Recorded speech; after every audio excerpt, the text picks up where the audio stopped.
together at the mountaintop, champions of college football.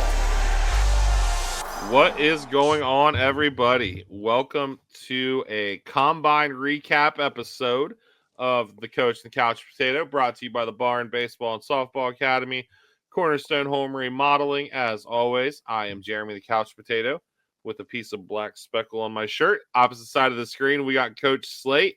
What's good, sir? Not much, man. Good weekend in the Slater household. Pretty chill.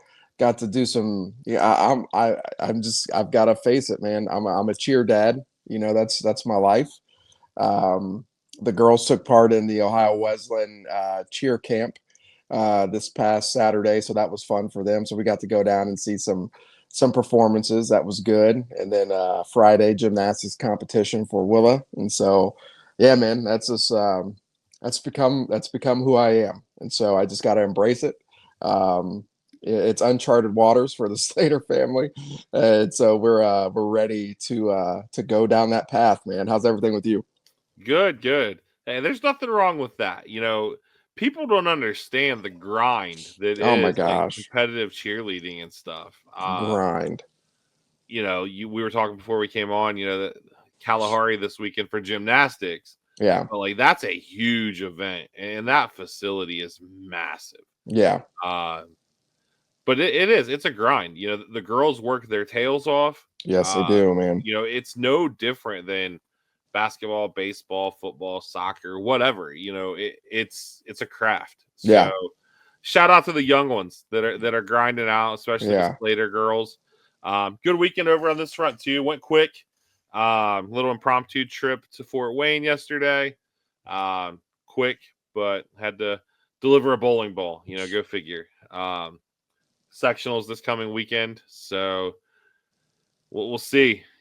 The boy himself is going to grind through some injury stuff. We had the MRI this week.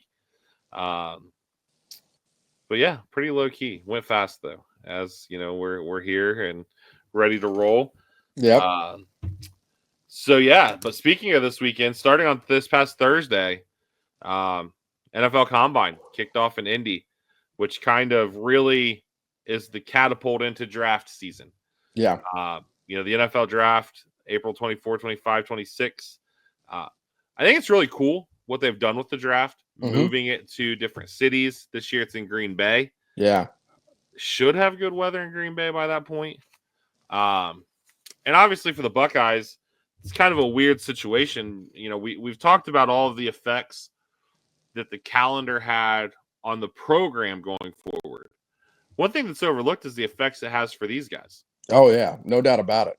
Denzel Burke put out a tweet yesterday after he ran his 40 time. You know, it goes out and runs a 4.48. You know, feels pretty good about his time, and as he should. 4.4 is blazing speed. That's really good for him.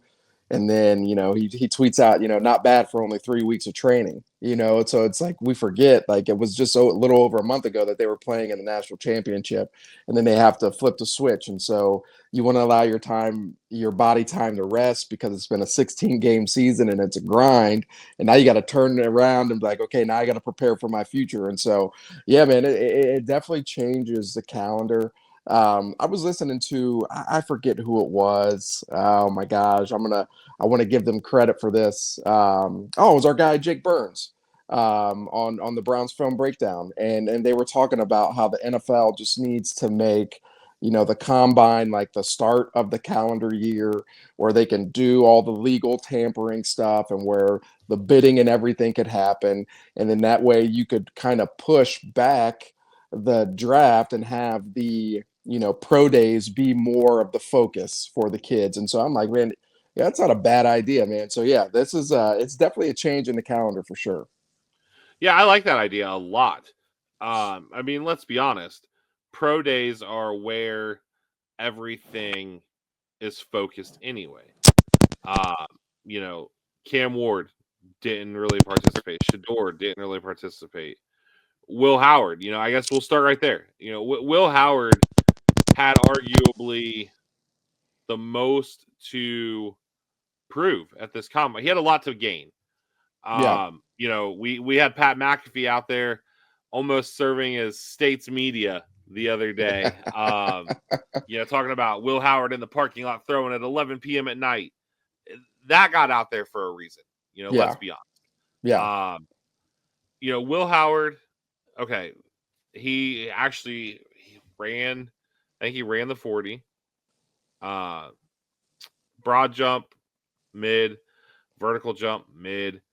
But Will Howard is not a freak athlete. Those numbers are not going to tell the story.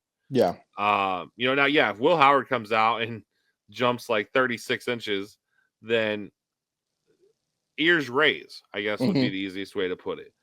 But let's just, I guess, call a spade a spade. 9 times out of 10, unless your name's Lamar Jackson or what we've seen with Jaden Daniels, your elite quarterbacks are not freak athletes. Yeah. Yeah, and that's okay. I think we saw in the last month of the season what Will Howard can bring to a team. I think you've heard it throughout this entire draft process.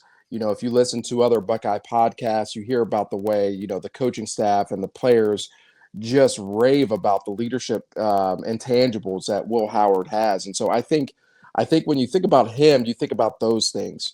He's not going to be, he's going to be an accurate thrower, but like when it comes to deep balls, it's not always going to be the best. We know that. We saw that this year. But what we did see is he improved it throughout the season. And we did see that he is a gamer. And so I wouldn't put too much stock into this pro day, or not into the pro day, into the combine as a lot of people may try to do in the media. I don't think the NFL scouts are going to put too much stock into that as well. The one thing that people forget when it comes to quarterbacks, and it's often why you see guys like Shador, guys like Cam Ward, and all these top quarterbacks, when they go to the combine, they don't throw. And why don't they do that is because they're not familiar with the guys. You want to get around your guys, right? And so if you're around your guys, there's a familiarity, there is you understand where breaking points are going to be, you already have the timing down with those receivers. I guarantee you when these scouts come to the Ohio State Pro Day and they see him throwing with Jeremiah, throwing with Emeka, and all these other guys, they're going to be like, oh, okay, there's the guy that we saw in the last 6 weeks of the season, or last month of the season. And so that's one thing that I wouldn't get too wrapped up in. Will Howard, in my opinion, he's a fringe late first, second round pick. That is like his peak. I could also see him drop down to the third round as well. I mean, that's a very real possibility. I think a team like the Cleveland Browns, or anybody who's really starving for not just a franchise quarterback, but a true leader in their locker room, those are the type of organizations that I think are going to go after somebody like Will Howard, because I do think he has all the intangibles of a franchise quarterback, and I think that's something that it's not going to show up at the combine and not in the stat books. It's going to show up in the way that he plays and the way that he cultivates that culture wherever he goes. Yeah, absolutely. Yeah, I mean, there has been some talk. I mean, even the official NFL account tweeted out yesterday, Will Howard having a strong job interview. His throws got better as the session went on. But timing is so much of it. And, you hit on something. Watch the film against Texas, who a lot of people thought was the best defense in the country. Mm-hmm. The dime to Emeka against Oregon. Yeah. I mean, it's there. Yeah. Do I think Will Howard is elite as an NFL prospect? Absolutely not, or he'd be a first-round pick. Yeah. Do I think if a team falls in love with Will Howard after they interview him, which is very possible, and we see the draft boards shape a certain way, you could see somebody trade into the late first round to get him? Absolutely. Yeah. I do think he goes in the second. I think it's going to be real interesting. Obviously, Shador and Cam are going to be 1 and 2 as far as quarterbacks go. Then it gets interesting. Jackson Dart, Will Howard. If a team falls in love with Kyle McCord, you could see that. But I think what sets Will Howard apart from Kyle McCord and Jackson Dart is going to be the interviews. I think when these teams get down to Will Howard, they are going to be enamored with the kid. Yeah. I don't blame him for throwing, because I think, that's just Will Howard. He's got that moxie. He's not going to back down from a challenge. Yeah. But we saw with Will Howard, like you said, why the top QBs don't normally throw. Yeah. Yeah, and listen, I think Will Howard is a football player. And when I think about building a franchise, those are the type of guys I want in my building. I want football players. The one thing when I look at Will Howard, what I see with him is somebody who can play within a structure of a system, right? You are in a system that's going to dictate where you go with the ball. You're going to have one or two reads. If it's not there, you hit the check down, or you have the athletic ability to go tuck it and run and get what you can get. That's the type of offense that I could see him thriving in to start his career. You look at players, and I think about comps and everything for him specifically. You hope that he could be a Brock Purdy type. Now, if you look at Brock Purdy was Mr. Irrelevant. Okay. Yeah. So he was a 7th round draft pick, but he has outperformed his draft placement when he came out in whatever year that was. And so I think this is a guy who can function and do well in a structured system because he is a very cerebral player who can make all the throws, and he is a leader, and he's got good athleticism. And so I think teams who have that mindset, like the Browns, I'm going to keep saying it because maybe I'm trying to speak that into existence. I just think that's where he could thrive. And so I think some NFL team is going to get a true leader. He's going to be an asset to the locker room. And listen, if he doesn't work out as a starting quarterback, he's going to be in a backup quarterback and have a 8 to 10 year NFL career and make millions of dollars and be set up for the rest of his life. And so he's in a win-win situation, man. And I think any program or organization that gets him it's going to be a bonus for them. Yeah, absolutely. So as we go through these guys, one of the things we wanted to kind of do to truly wrap up the 24 season, what one word or 2 words would you use to describe what Will Howard brought to the team this past season? I don't need 2 words. Just give me one. I need leader. I think in that position, you have to have somebody that the guys will follow into battle. Not necessarily a guy that is liked, but a guy that the players believe in, right? We've seen it at every single level. You may not be the most liked guy in the locker room, but you can cultivate the locker room, and you can push the locker room, and you can hold guys accountable, and they believe in you that in the fourth quarter, we got the guy who can win us the game.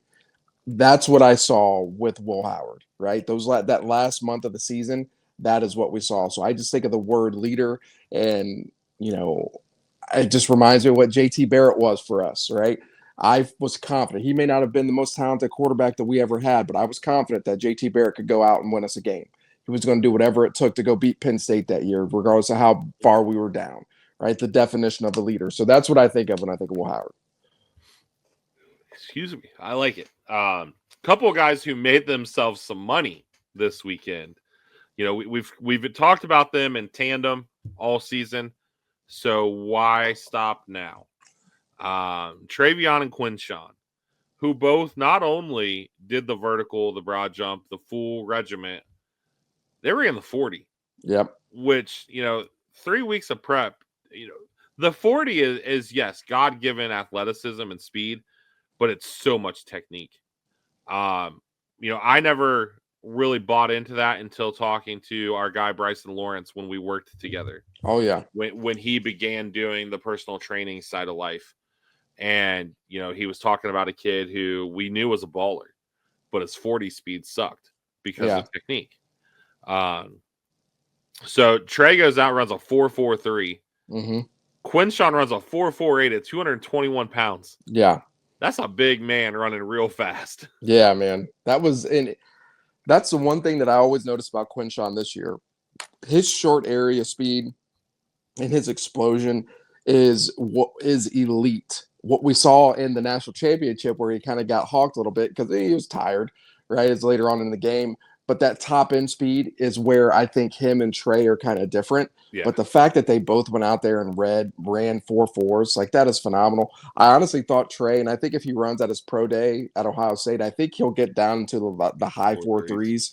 Yeah. He is an elite top end speed guy. One of the guys on the NFL Network was talking about how he was still like accelerating as he was going through the line. Like, he was not slowing down. It was one of those things where he was still gaining speed as he went through the line. And so Trey is just a different animal when it comes to athleticism. But Quinshawn, man, that is just your every down, just power back. You could give the ball 25 times a game to, and that is what I think a team is going to get, man. He definitely helped himself, and obviously Trey, I think Trey's draft stock this year has gone up anyway, and so I think Absolutely. they're both going to fall in that second to third round range, and I think some team is going to fall in love with the traits of both of them.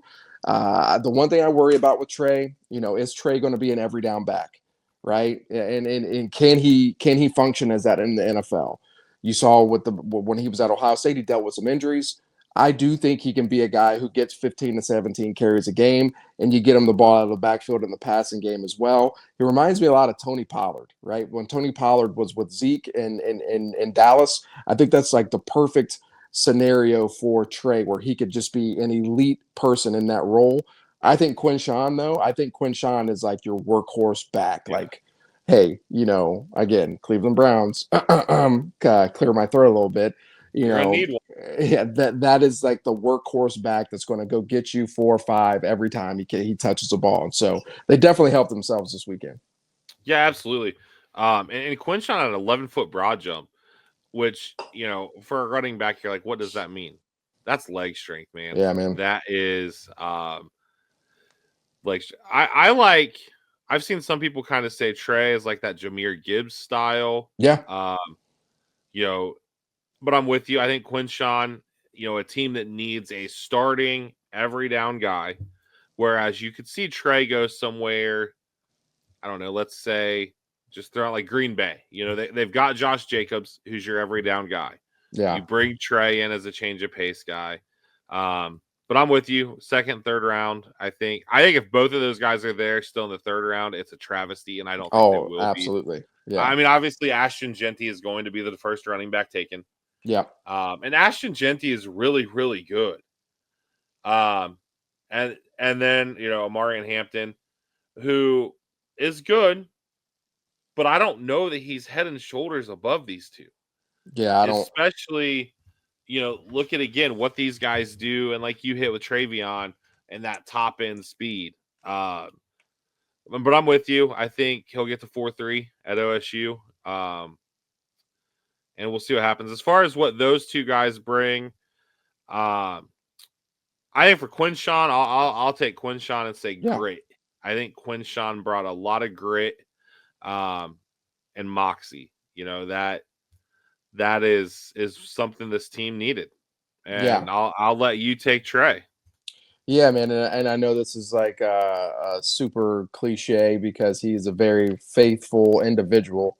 But the word faith is what comes to mind, and it's not just because of his personal faith with who he believes in, but his faith in not only the coaching staff, but his faith in just Buckeye Nation and the brotherhood.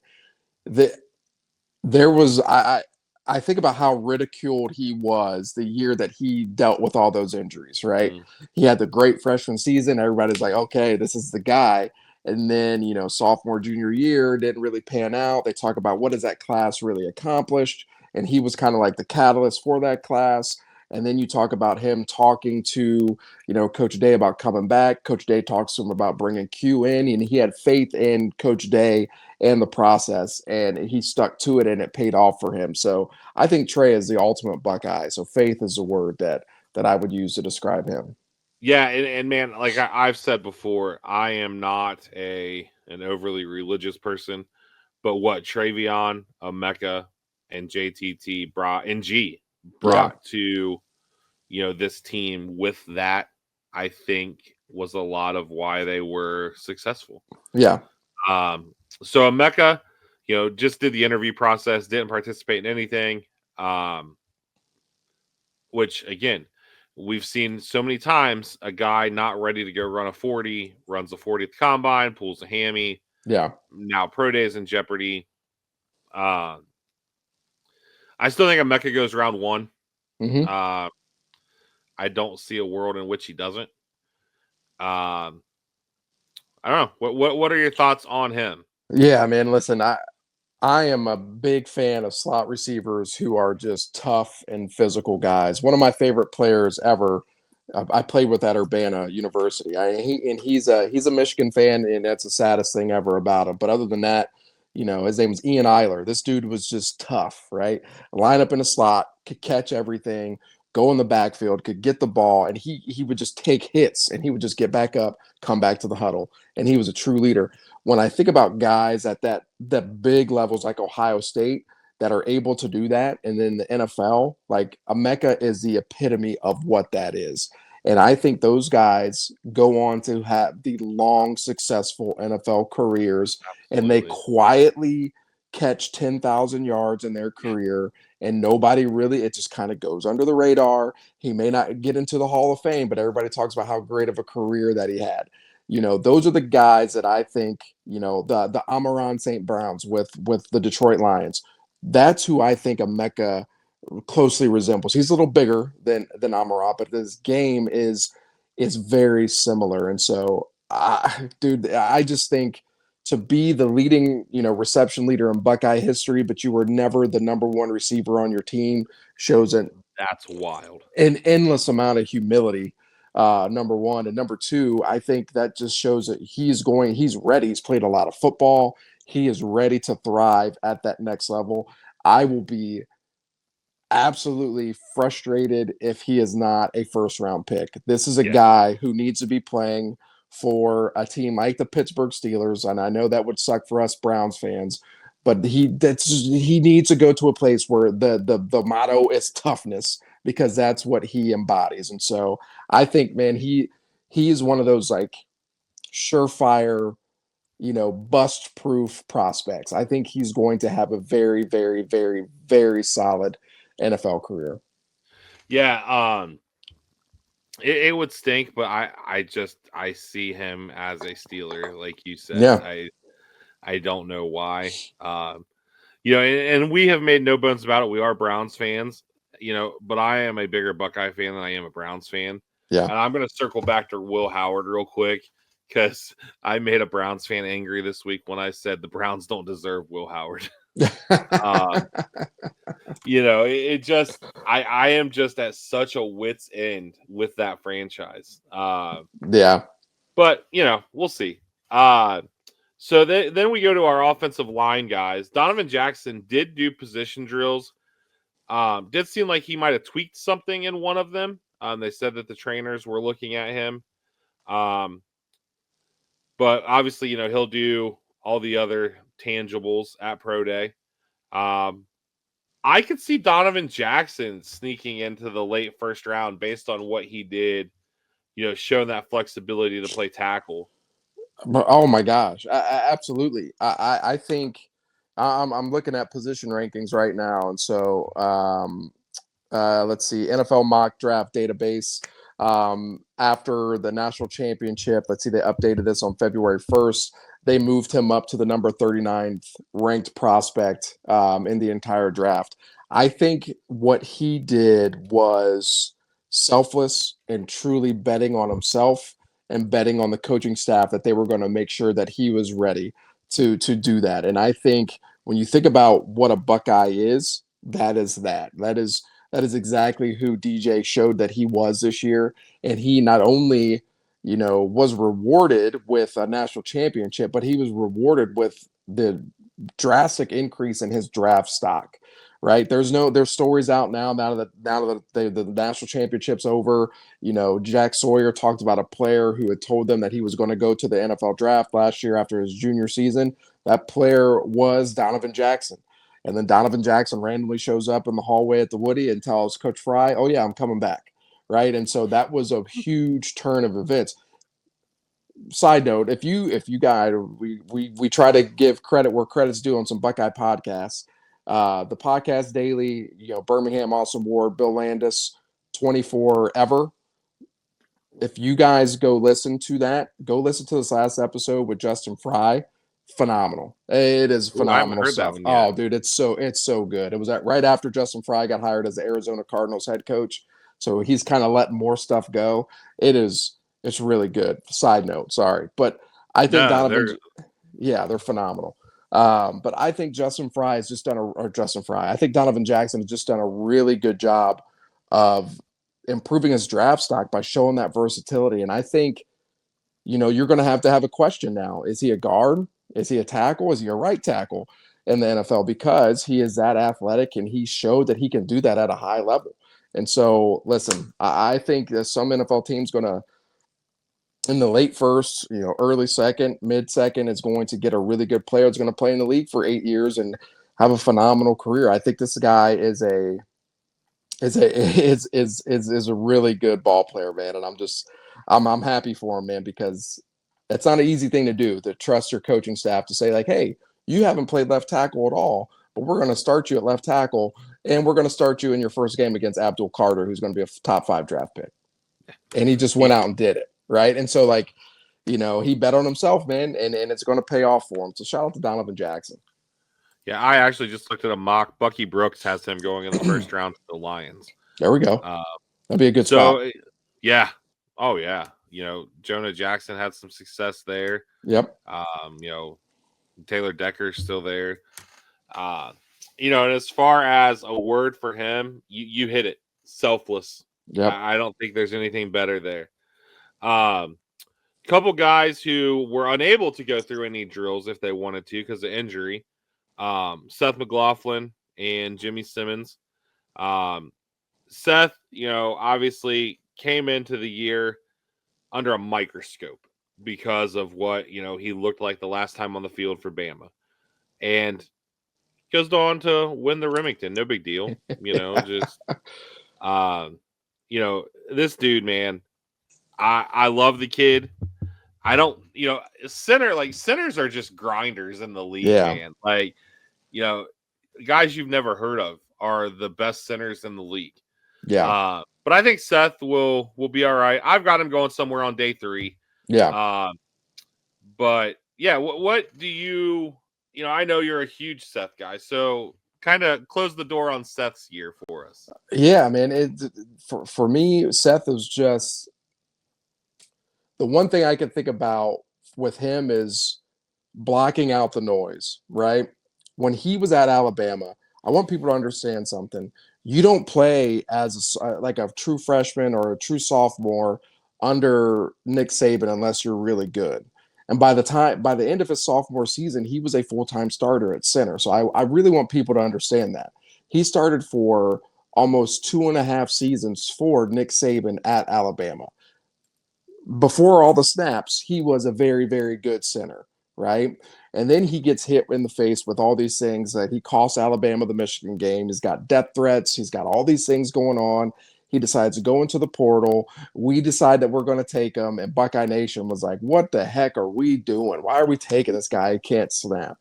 Well, Justin Fry and Coach Day and Chip Kelly and Tim Drevno obviously probably know what they're doing, and they identify what may have been the issue. We didn't have one snapping problem all season long. And so this is a guy before the Achilles injury who obviously even won the Remington after the Achilles injury.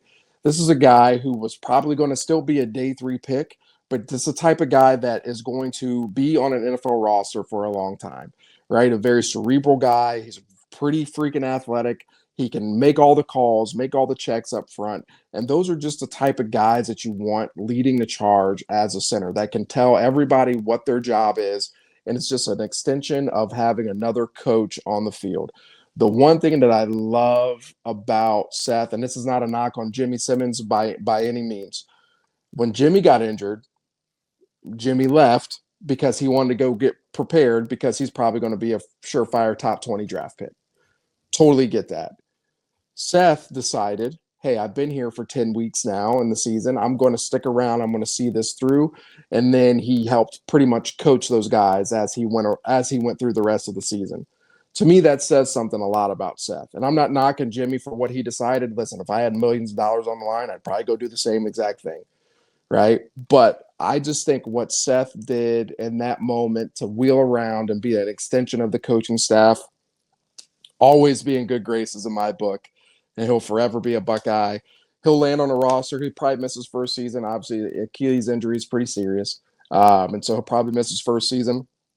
But I think this is a guy that could stick around and eventually become a starter in the NFL. Yeah, absolutely. That's something, yeah, with Seth, about him sticking around. And I think, we used leader with Will. I think leader defines Seth too. Those guys fed off of him. Yeah, So I know you're a huge Jimmy Simmons fan, so I'll let you kind of close the door on him. man. So Luke was a freshman and he invited us down for a spring practice. And so we go, and this was around the time they were going to go get into the portal. I knew they were talking about bringing in a tackle of some sort and all these things. And so we're just watching practice, not thinking anything of it. And then, like, oh, maybe they do actually need a tackle. And then after that, they sign Jimmy Simmons. Everybody comes up and says, this is not a good idea. What are we doing? Like, why are we signing this kid? He's got all these freaking, issues. He's got all these flags, most penalized tackle in the country. Fast forward, we get asked, so we were able to go down to practice in the summer after Jimmy had gotten there. And I'm just catching up with Luke, and Luke points Jimmy Simmons out to me. I'm like, oh, he looks like an athlete, right? He does not look like an offensive lineman at all. Just looks like a monster. Right. And he said, dude, that's the most athletic human being I've ever seen in my entire life. He said, the only thing I can think of is Trent Williams. Now, for those of us who watch football, Trent Williams is the left tackle for the San Francisco 49ers and arguably one of the greatest offensive linemen of all time and is a freak of nature. Yes. I trust Luke and his judgment on a player.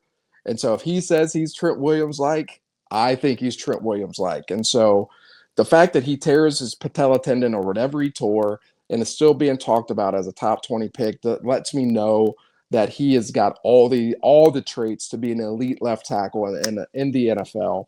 And so I'm so glad that he came to Ohio State, bought into what we were doing, was able to get things turned around in his career, and now he's going to be set up for the rest of his life, man. And so I hope his knee gets 100% healthy, but this dude was a stud for us, and I don't ever want us to forget that. He got his year got cut short, but absolute dog for us this year. And so he's going to go to some NFL team and be a freak of nature, and he's going to have a long NFL career. So if you ask me to have one word for him, it's just going to be freak. Like, he is just a freaking monster.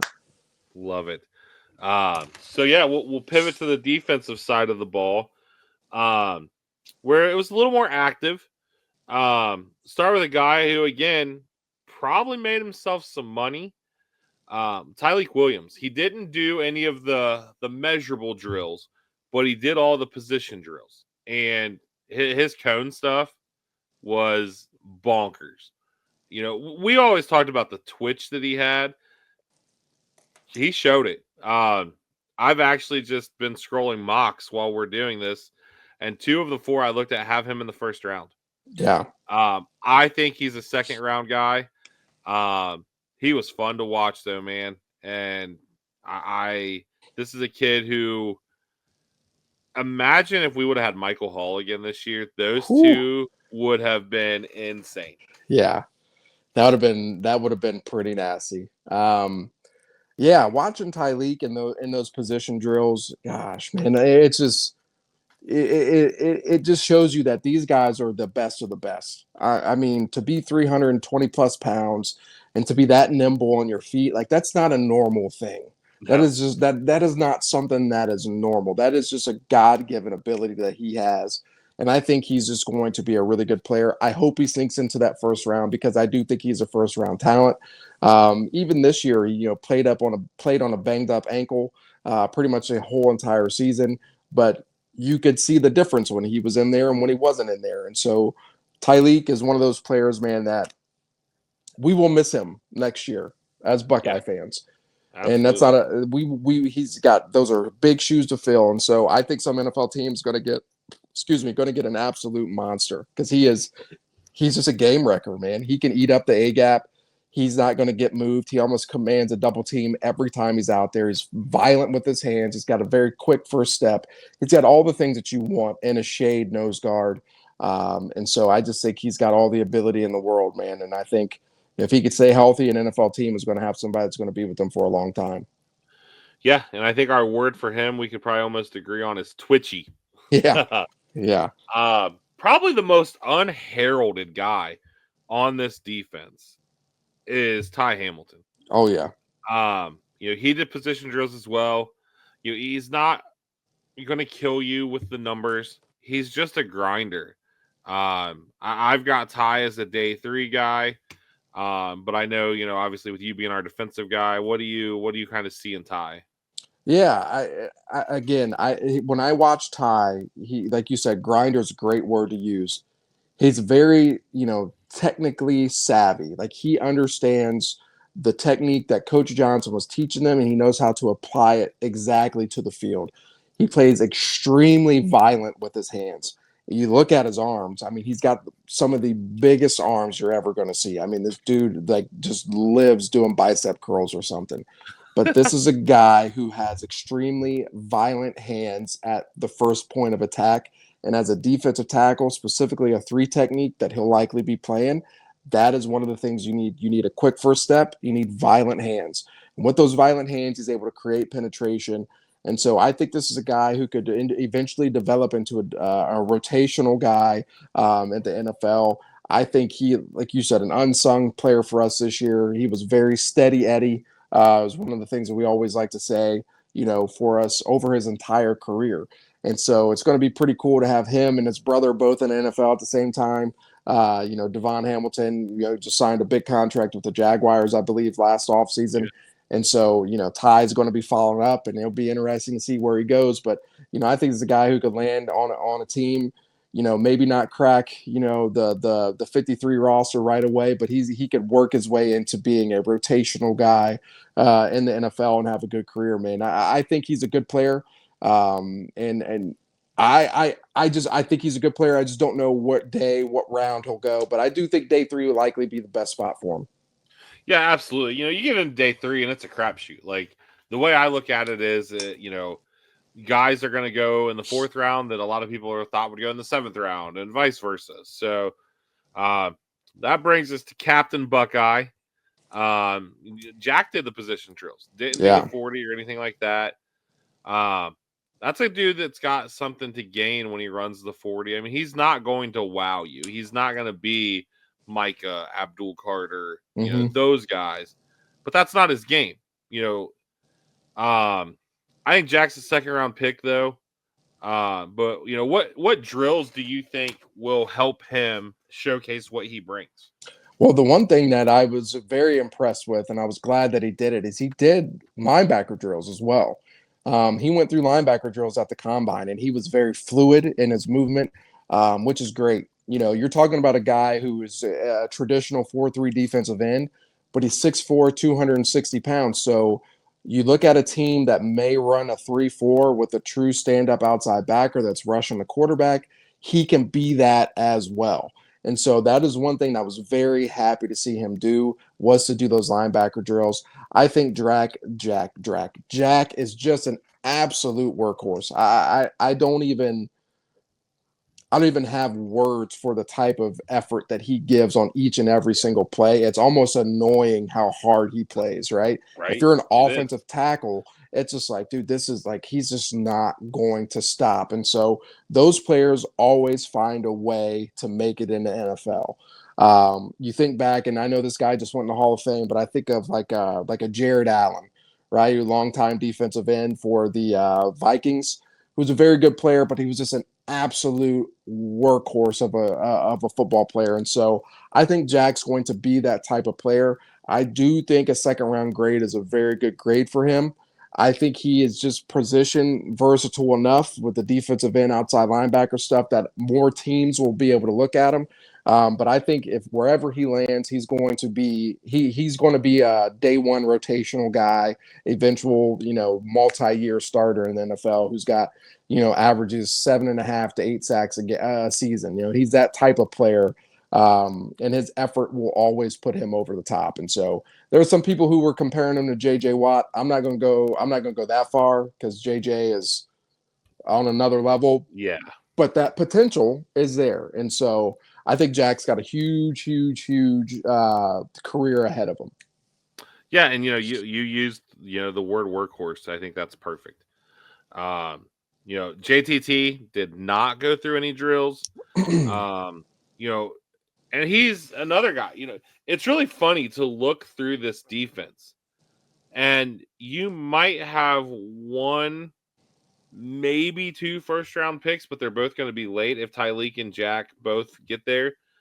As good as this defense was, now, yes, you have a guy who's going to be a top 5 or 10 pick next year running the defense, and Caleb Downs. Yeah. But, I've got 8 names listed here that worked out, and we're all big contributors and all bald. And, it just goes to show you. Now, granted, we've seen it before. Ty Hamilton's brother, Davon, is a huge example. Goes 4th, 5th round and just got paid because the dude played. Yep. So, Cody Simon, I think this is a dude who, come pro day, has the chance to make himself some money. Yeah. Because when these workouts, I heard Michael Bennett and Tyvis Powell both talking about it this week. All these workouts they don't get you draft position. They make the scouts go back and watch your tape. Yeah. So Cody Simon, say he goes out and say you get like a high 4.5s in the 40 from Cody. Now and we saw him spy Dylan Gabriel, who, is not as athletic as like a Jaden Daniels or a Lamar, but he showed an ability to push those guys sideline to sideline, which, you always preach. That's the method with those guys. Yep. So if you go and if he runs some shuttle stuff and some cone stuff to where it's like, man, this guy's got lateral movement, that's a valuable tool. Yeah, absolutely. I think Cody Simon obviously made himself a lot of money this year by coming back for his 5th season. I don't even one of my favorite Buckeyes of all time. He's grown on me that much. I think, he's a 4th, 5th, 6th round guy, hopefully in the 4th round range. I think whatever NFL team he lands on, he will eventually become a starter for them. I look at what the Browns had this past season. They had a guy by the name of Jordan Hicks. Jordan Hicks came from Philadelphia. Yep. I believe he's a Texas football player. Yep. He's from the state of Ohio, I believe, Yep. as well. That's who Cody Simon reminds me of. A very cerebral guy who is going to be able to get everybody lined up. He's a very good athlete. He can play sideline to sideline. He is just going to do the right thing almost all of the time. And he's a very consistent football player. If I had to make a comp, that's who I'm thinking of with Cody Simon. Like and so that. that's a type of player that's going to stick in the NFL for a very long time, whether it's as a special teamer or when he becomes a starter. He's maybe not be a Pro Bowler, but he's going to be a consistent football player for whatever team that he's on. And so that's who I think he could play out to be. He made himself a lot of money by coming back, and in the playoff, he played his best football. And so this is a dude, man, that I would trust as a defensive coordinator to run the show out there for me when I'm calling the defense. And so that guy has made himself a lot of money. He's going to have a good career. I like that. Going into the secondary, Denzel Burke, ran the 40, which, you hit on at the top of the show, 3 weeks of training and runs a 4.48. This is a guy who was probably a 1st-round pick last year, comes back and is probably going to be like a late 2nd, if I had to guess. But again, watch the tape, because even though Tez Johnson will tell you that Oregon can play skill for skill with Ohio State, watch what he did in that 2nd game. Yeah. It was just a different dude. And Evan Stewart is going to be a dog next year. Absolutely. Tez Johnson, we talked about, I love Tez Johnson's story. Yeah. But, be humble. Yeah. You could have lost 60-0. Yeah. But, Denzel, obviously, when it comes to all things DBs, I pivot to you. Yeah. So, Denzel, Lathan, and Jordan, I will let you kind of group together. Yeah. Denzel is this is always a tricky one, right? Because what do people remember from this year? People don't remember all the good things he did. People just remember the Oregon game, right? Well, the one thing that I always look at when it comes to defensive backs, okay, you're a defensive back. Deion Sanders got beat, right? Those are the type of things that are going to happen. What do you do after that? After that game, Denzel Burke went on to play some of his best football of the season, didn't give up a touchdown the rest of the season. I don't remember many big plays on him, if any at all. They always attacked IGB, right? And it's not because IGB was just going to be holding and doing all those things all the time. It's because they noticed that Denzel Burke was playing really good football. I still think Denzel Burke is a first round talent. I really do.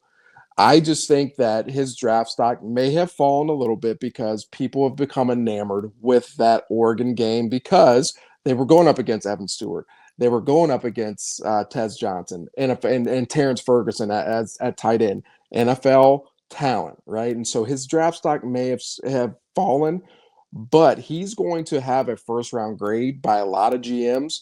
And he's going to be a guy that if he goes in the late second, he's going to be a guy that has potential to be a multi-year starter at NFL, and he could just be an absolute dog. The one thing I love about him is that he is a system versatile player. If you want to play man coverage, he can do it. If you want to be a zone team and you want to base out of some cover two stuff, he's elite at that, in my opinion. I think he could be a really, really good cover two corner in the NFL. And so Denzel Burke, man, listen, block out the noise, keep doing what you're doing. We know you don't lack for confidence. Go out there, keep being you. You're going to have a great NFL career. I also think he's going to go in the second round. Lathan Ransom, and who was the other one? And Jordan Hancock. Listen, Jordan Hancock, first off, he's a positionless DB going into this draft. If you need a safety, he can be that. If you need a corner, he can be that. If you need a nickel, he can be that. And so one of those things, and this is going to sound crazy, sometimes that works against you when you're thinking about draft position, right? Because now these NFL scouts have to think, well, where am I going to play him, right? And so sometimes that versatility can work against you. I think Jordan Hancock, was an outside corner when he got here. He played in the nickel, can play some deep safety stuff for us as we saw this year. He had a really good season for us, a really good career for us. I think he's going to be in that 4th, 5th, 6th round range. And I think he's going to stick on an NFL roster because of that versatility. He's going to be an immediate special teamer. He's going to be able to do a lot of things out of the slot. And just to be able to have those type of guys who can play multiple spots, it's going to be huge. And so Jordan Hancock is a guy that's going to be a day 3 guy, but I think he's a very, very good player and will definitely make the 53. And then Lathan Ransom, I think you're going to continue to see this with our safeties moving forward for a while. I never understood why Ronnie Hickman didn't get drafted. And you look now, the Browns just cut, Juan Thornhill because Ronnie Hickman is playing better than him as an undrafted free agent. I think Lathan Ransom falls into that range. Not saying he's going to be an undrafted free agent. I think he's going to get drafted within the first 4 rounds. But I think that's a very good comp for him. He's a guy that you're going to want to roll down into the box and play physical as crap with him. He can match up with tight ends, and he can just do a lot of that grunt work that you want from a box safety. And so Lathan Ransom, he's got a lot of Bob Sanders in him, in my opinion. And I think he's a guy that's going to land in some organization and be able to contribute right away on special teams. And again, as a safety right away. So I think Lathan Ransom, comeback player of the year, man. And I just think he's going to be in the first 4 rounds. You're looking in the 3rd to 4th round range for him, in my opinion. But he's got a great NFL career ahead of him. And I think some teams are going to be pumped to have that guy, man. He's played a lot of football. You can't overlook those things either. 5 years of playing college football, you can't look past that. And so this defensive back group may lack that one first rounder, but they are all solid players that will be contributors forever for whatever organization they go to. Yeah, and you hit on Ronnie Hickman, man. That guy has played pretty well in the league. Oh my gosh, yeah. Not anything crazy. He's not going to wow you, but he's solid. I mean, Juan Thornhill is out there taking a nap, so it's not hard to be better. But that kind of ties the combine stuff up. We'll go over some draft recap once the draft is over. But that really, truly puts a stamp on the 24-25 season. Yeah. Little bit of coaching news came out over the weekend. We talked when we went over the new QC guys, what are they going to do on defense? There's got to be a couple dominoes to fall. Tony Washington Jr. comes aboard, and they made no bones about it. They didn't even say he's a QC guy. This is your assistant defensive line coach. This is the Alan Clark replacement. Comes from UCLA as the D-line and outside linebackers coach. So, again, you see Ryan Day getting a guy who's a position coach to come in at a lesser role, just like you've seen him get head coaches to come in at coordinator roles, coordinators to come in at position groups. Ryan Day is really building a tree, man. Yeah. He comes from UCLA, played at Oregon 2011 to 2014, couple years in the league. I don't know a lot about him though, but again, you're getting a young guy, and we've talked about this. Staff needs to get younger in places. Yeah, I agree, and I think this is a perfect. I don't want to say it's a perfect hire, but it's a perfect type of hire to bring in for Larry Johnson's room to mentor, because you do want to start thinking about a life without Larry Johnson. I know that sounds crazy, but the man is 72 years old. Like he can't coach forever. I wouldn't want him to coach forever.